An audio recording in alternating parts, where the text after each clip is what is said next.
to move towards balance, to get a better distribution of wealth within our country so that working people end up with a higher percentage of the wealth. And we have this economic boom that's going to come by from reducing that huge perennial trade deficit.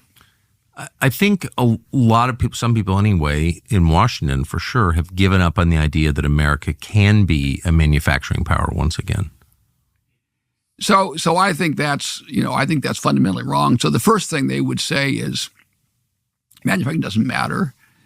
Do people still say that? Oh, there are people. Yeah, we're outside of AEI or no. Well, you'd have to. You're in a pretty small group of people that have everything in common except sense.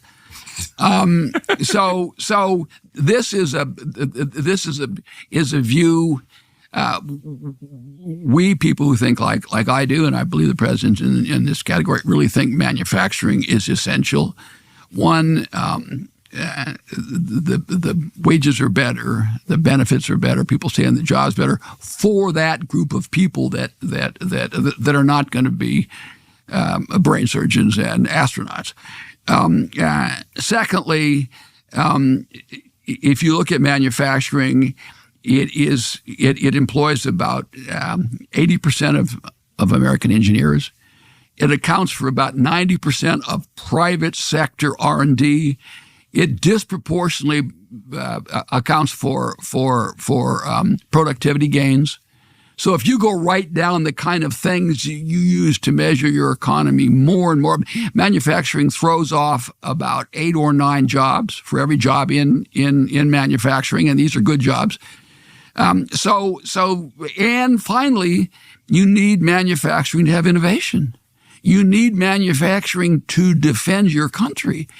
Without manufacturing, and that doesn't just mean on this national security issue, it doesn't just mean being able to make bombs and submarines. It means being able to make steel and automobiles and batteries and solar panels. And you have to make all those things to have, and semiconductor chips to wage war or to deter a war from happening, which is probably really our objective. So these people who think we're post-industrial are just fundamentally wrong. And once again, it doesn't bother them who owns America. It doesn't bother them the distributions in the country.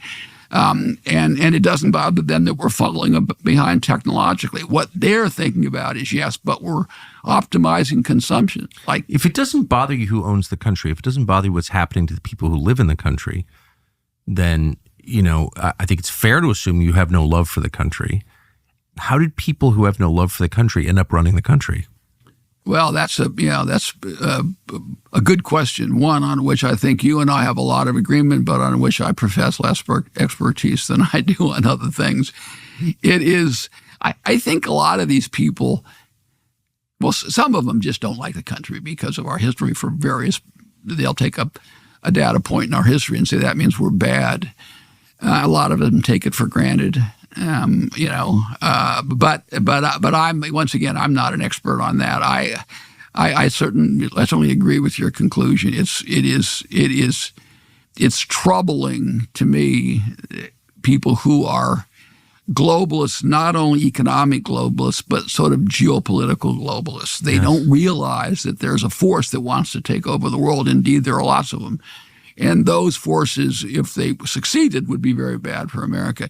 A lot of us who were sort of united in this Cold War, particularly in the early years, it kind of brought the country together. We realized we were in a Cold War. I think we're in a Cold War, a second Cold War now. But I think there's just more fifth columnists than there used to be. A lot more. How tiny a minority of economists believe what you believe? Like, how out of step are you in Washington right now?